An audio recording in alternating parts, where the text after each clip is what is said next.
Direktur Ekonomi Digital Center of Economic and Law Study, Nailul Huda di Jakarta mengatakan diversifikasi pasar ekspor dapat menjadi salah satu senjata Indonesia dalam menghadapi kebijakan tarif resiprokal Amerika Serikat. Menurutnya, Afrika dan Timur Tengah.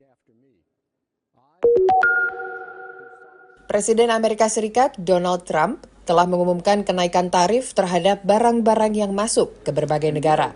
Indonesia berada di urutan ke-8 dalam daftar negara-negara yang terkena kenaikan tarif dengan besaran 32%.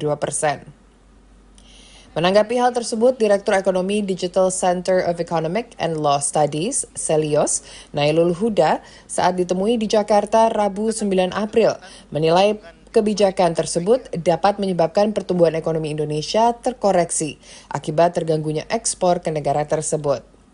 Adapun sektor yang paling terdampak menurutnya adalah tekstil karena berpotensi terjadi pemutusan hubungan kerja (PHK) akibat berkurangnya produksi.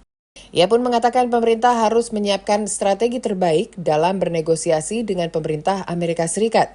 Ia juga menekankan diversifikasi pasar ekspor sehingga tidak bergantung pada Amerika Serikat. Adapun negara yang menurut Huda berpotensi menjadi tujuan ekspor baru, yakni Afrika dan Timur Tengah. Menurut Huda, meski pangsa pasar Afrika relatif kecil, namun ekonominya menunjukkan pertumbuhan yang positif.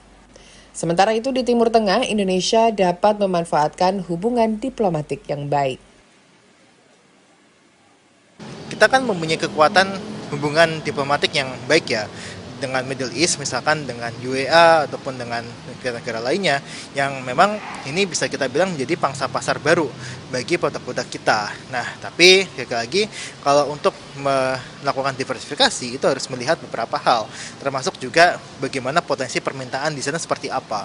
Apakah memang bisa kita supply dengan produk-produk yang memang sudah kita bisa produksi atau ya kita mencari produk-produk yang baru yang mungkin kita bisa produksi dengan berbagai teknologi yang sudah kita punya.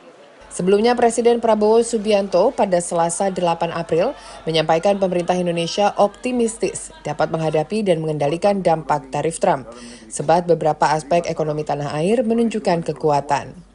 Mengenai hal tersebut, Nailul Huda mengingatkan pemerintah tetap perlu realistis sebab berbagai masalah yang terjadi belakangan ini tidak menutup kemungkinan membuat pertumbuhan ekonomi Indonesia berada di bawah 5%. Dari Jakarta, Suci Nurhaliza, Kantor Berita Antara, mewartakan.